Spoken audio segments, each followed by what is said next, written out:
If you, all the hot take shows are talking about the Sixers player that everyone's kind of worried about the most as far as what player that you think needs a step. And we kind of talked about the second most important player.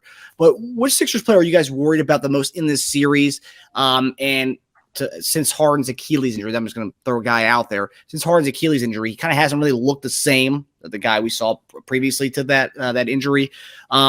Is that the player you guys are most worried about in this series? Is it James Harden? I know we say he's the second. Eric said he's the second most important player in the series, but is that the player you're also the most worried about in the series? Well, I wouldn't. Well, it's different because I wouldn't necessarily look at it as worry about him as the player as much as I'm saying worry about his injury. So healthy, I don't worry about whether he's going to play it. So I think that's sort of a different take or a different question. If you're saying because of the injury, then you're not really worried about him. You're just worried about his health. Right.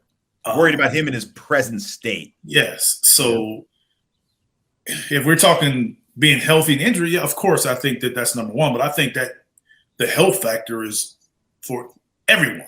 Yeah. But James, yes, it's been affecting him lately. So hopefully that's not an issue. If I'm including health, then I would say yes, that would probably be a high concern. Gotcha. If I'm not including health, I would say PJ. And the reason why I say that is there's been a little talk about his role. But I think, especially in this particular series, and playing the teams we are quote unquote supposed to play in the next couple of rounds, he would play a vital role. Yes. But where is he at with this team as far as I know he's going to buy in. I know he's going to do what he's supposed to do, but is he still going to be there ready and being able to knock down those timely shots that will be needed? There will be some games when it's going to be needed.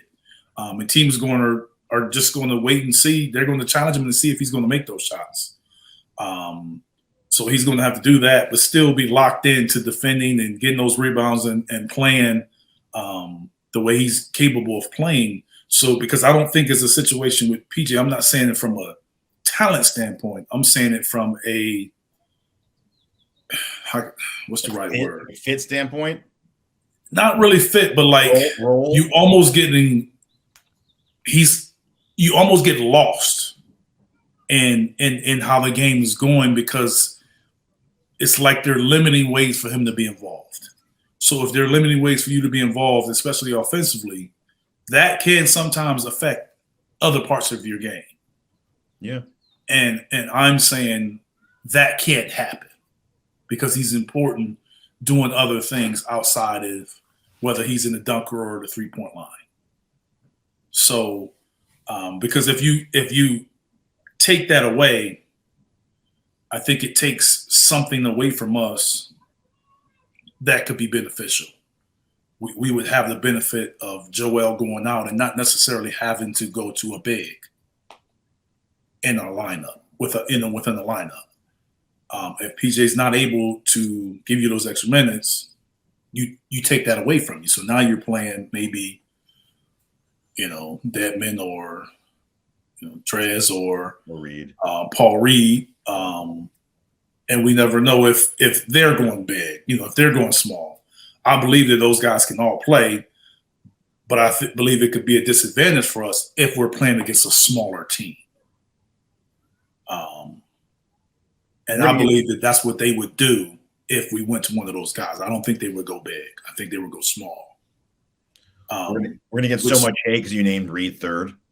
Say it again. I said we're going to get so much hate because you named Reed third after Trez and Dedmon. Well, I mean, I wasn't really. I'm just kidding. Yeah, I wasn't really thinking about the order they play in. I was just thinking about the guys behind him. Guys, that could go in. I mean, the order really I matter with me. I'm not the coach. I don't substitute these guys, so I mean, that's irrelevant to me. I'm just saying from a standpoint of one of those guys being in there. Yeah.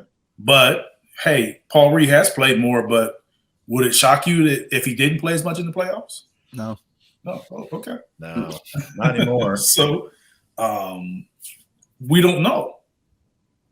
I believe that the Nets is a team that will go small. Yeah. And is Doc going to chase that lineup, or is he going to stick with a bed? Paul Reed, Trez, or Dedmon? See, I said Reed first. Yeah. Since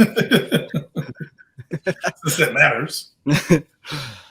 I will say to the PJ Tucker, all season long, from the time we got him last year, we said it really wasn't a regular season signing. This was a signing for the postseason. So Eric's right.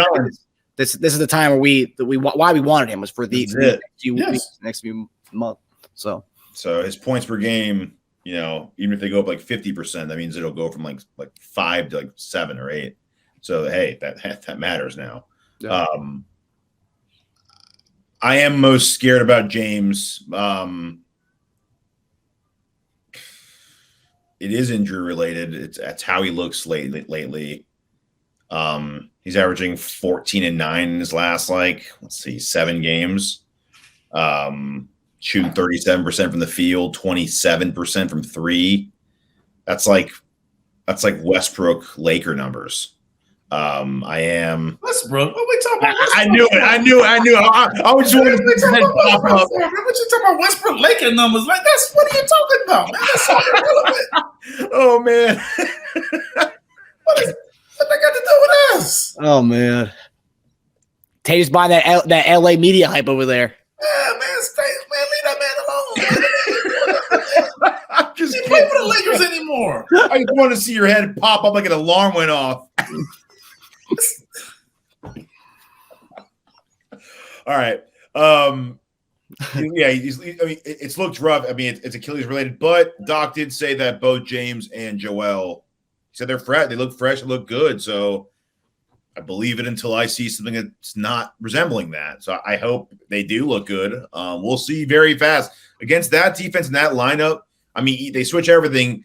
And even Claxton, who's like their biggest guy, he can move with guards at least like part of the time. So we'll see if James can blow by people he should be able to blow by. And he'll keep switching until he gets the matchup he wants. So, but yes, it does worry me because he's looked rough lately. But hopefully, he's had good games against them. He only averaged 6.5 assists. So for him, that's pretty low. That's like what, almost 5 below his average. His scoring was good against them, but his assists were low. I don't know why. So yeah, I'd say James. I know it's not fair because again, like you said, Eric, it's not the player. It's just the circumstance really because his Achilles and it's affected him and he did look pretty rough. So I want to see how that looks. And it's not even for this. It's for this series, but when you're watching it, you're like, my mind's going to go to, oh, geez, if he looks like that now and the playoffs are crying. It's not going to get better. Yeah, how's he going to look in 2 weeks from now plus 5 games? That's the problem. It's like, and, we'll need him more as we get deeper. We need James to be James more so against Boston, more so against Milwaukee. So going back to your original point earlier in the episode, we need to get the hell out of here as soon as possible with sweep or maybe 5. So, yeah. That's my take on who I'm most worried about. And hopefully Boston, whoever Boston plays, hopefully that, or not Boston, but Atlanta and Boston, hopefully that series goes 6-7. Hopefully that goes as long as possible. We have more time off if we do win in 5. So yeah, we're lucky to not be traveling. Take care of our business, and the league will start when they start. So just do your part. I'm glad Brooklyn and Philly are close. That also works to our advantage too. Not a lot of travel time. They get them to get to the hotel, get the rest as soon as possible, so we don't have to go like states and states and states away. That's also good. From doing anyone outside of James, because you also had a second guy, I'd say Tobias. He had a good game against Brooklyn. He had a really bad 1-for-9 game against Brooklyn. I want to see him re-engaged. I want to see him being himself again and just and being Tobias and just let it rip and catch and shoots. Looking at the one game where he did play the Cam Johnson Bridges team, Hart had 29 points in that game. He had 6 assists in that game, and that was the game Tobias shot 1-for-9. So maybe their length it was kind of an issue for him. I don't know. Yeah, they have some guys that can give him trouble for sure. Yeah.